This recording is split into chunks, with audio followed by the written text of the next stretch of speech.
இன்னைக்கு நான் ஏன் பால் பாயசம் செஞ்சிருக்கேன்னா, இன்னைக்கு நம்ம வனஜாமணி கிச்சன் யூடியூப் சேனல்ல 500 மெம்பர்ஸ் ஜாயின் பண்ணியிருக்காங்க.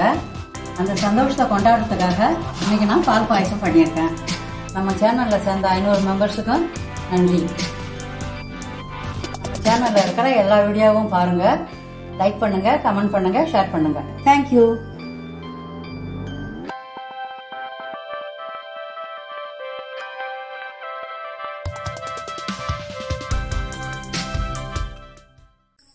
எல்லாருக்கும் வணக்கம். நான் இப்போ சேமியா ஜவ்வரிசி சேர்த்து பால் பாயசம் செய்ய போறேன். எப்படி செய்யறேன்னு பார்க்கலாம் வாங்க. இப்போ பால் பாயசம் செய்ய தேவையான பொருட்கள் பார்க்கலாம். 1 கப் சர்க்கரை, 1 கப் ஜவ்வரிசி, 1 கப் சேமியா, தேவையான அளவு ஏலக்காய் பொடி, ஜாதிக்காய் பொடி, தேவையான அளவு முந்திரி, 1 கப் பால். இப்போ நம்ம பால் பாயசம் செய்யறதுக்கு போகலாம். ஸ்டவ் ஆன் பண்ணிக்குவோம். 1 கப்பு தண்ணி சேர்த்துக்கிறேன்.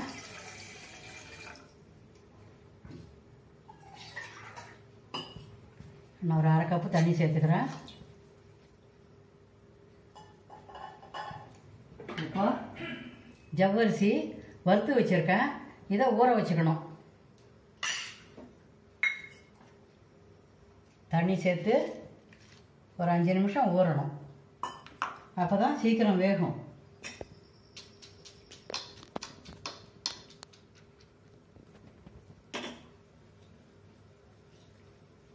தண்ணி கொதிக்கிற வரைக்கும் இது ஊறினா போதும்.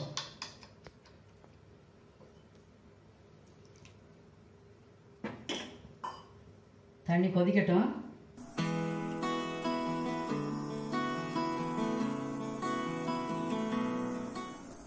தண்ணி கொதிக்குது. ஊற வச்ச ஜவ்வரிசியை சேர்த்துக்கலாம். இது போல ஊற வச்சு போட்டால் ஜவ்வரிசி கட்டி பிடிக்காம வேகும், சீக்கிரமாகவும் வெந்துடும். ஜவ்வரிசி கடையிலேருந்து வாங்கின்னு வந்ததும் வெறும் வானல்ல போட்டு வறுத்து வச்சுக்கோங்க. அப்பதான் நமக்கு பாயசம் பண்ணும்போது ஈஸியா இருக்கும்.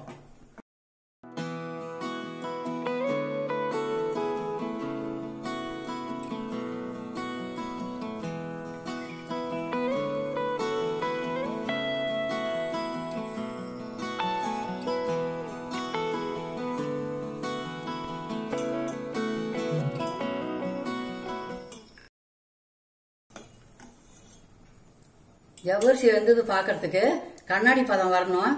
அப்படி உங்களுக்கு கண்ணாடி பதம் தெரியலன்னா ஒரு ஜவ்வரிசி எடுத்து அழுத்தி பார்த்தா அமுங்கணும். அமுங்குச்சுன்னா வெந்துடுதுன்னு அர்த்தம். அதுக்கப்புறம் தான் சேமியா சேர்க்கணும்.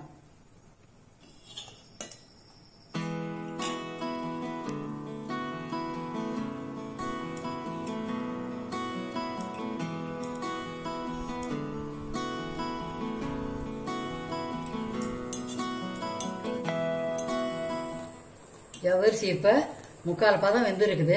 இன்னும் ஒரு 5 நிமிஷம் வெந்தா போதும். ஜவ்வரிசி வேக வேக எல்லாம் உள்ள போயிடும். வேகாததெல்லாம் மேலே மிதக்கும். அதுவும் ஒரு பதம் இதுக்கு. இந்த கண்ணாடி பதம் வந்துடுது, 3/4 வெந்துடுது. இன்னும் 1/4 பாகம் வேகணும். இன்னும் ஒரு 5 நிமிஷத்துல வெந்துடும். எல்லா ஜவ்வரிசியும் வெந்துடுது. ஜவ்வரிசி வேகாத வரைக்கும் மேலே மிதக்கும். வெந்துடுதுன்னா இது போல கண்ணாடி பதம் வந்துடும். வெந்துடுதுன்னா உள்ள போயிடும், குழஞ்சிடும். அதனால இதான் இதுக்கு பதம். ஜவ்வரிசி வெந்துடுது. இப்போ சேமியாவை சேர்த்துக்கலாம். கொஞ்சம் கொஞ்சமா கொட்டி தான் கிளறி விடணும், இல்லைன்னா கட்டி பிடிச்சிக்கும்.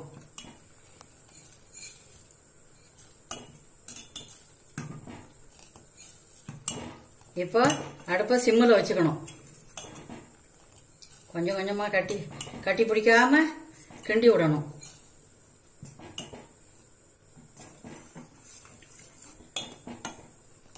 தீயை குறைச்சி வச்சுக்கணும், இல்லைன்னா அடி பிடிக்கும்.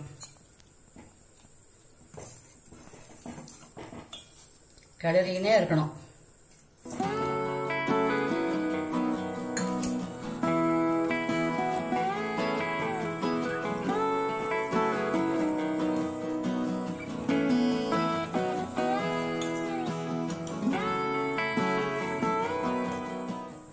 பாயசம் ரொம்ப திக்காயிடுதுன்னா வெந்நீர் கலந்துக்கலாம்.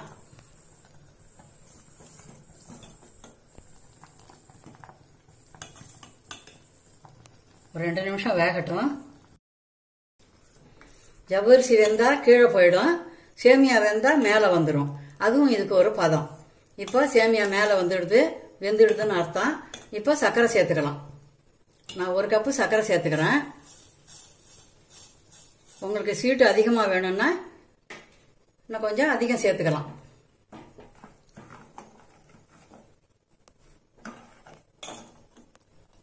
சர்க்கரை சேர்த்து ஒரு 2 நிமிஷம் சர்க்கரை கரையிற வரைக்கும் கொதிச்சுதுன்னா போதும்.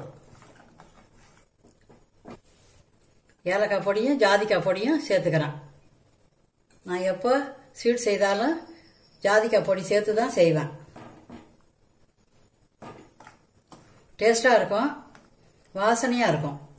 சர்க்கரை கரையிற வரைக்கும் இருக்கட்டும்.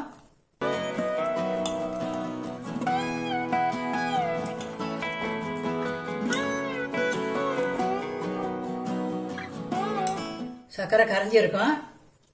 இப்போ அடுப்பை ஆஃப் பண்ணிட்டு பால் சேர்த்துக்கணும். இது காய்ச்சி ஆற வச்ச பால். இப்போ அடுப்பை ஆஃப் பண்ணிட்டேன். பால் சேர்த்துக்கலாம்.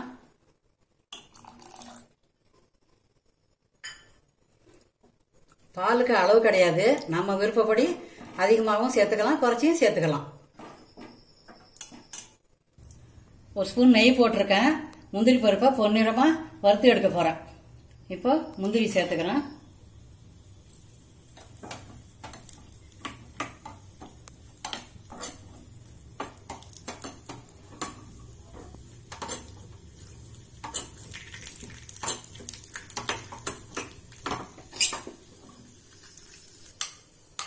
முந்திரி பருப்பு பொன்னிறமா வறுத்தாச்சு.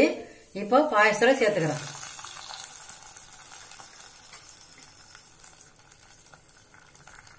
ஒரு ஸ்பூன் நெய் போட்டு முந்திரி பருப்பு பொன்னிறமா வறுத்து பாயசத்துல சேர்த்தாச்சு. ஜவ்வரிசி சேமியா பால் பாயசம் ரெடி ஆயிடுது. டிரான்ஸ்ஃபர் பண்ணிக்கலாம்.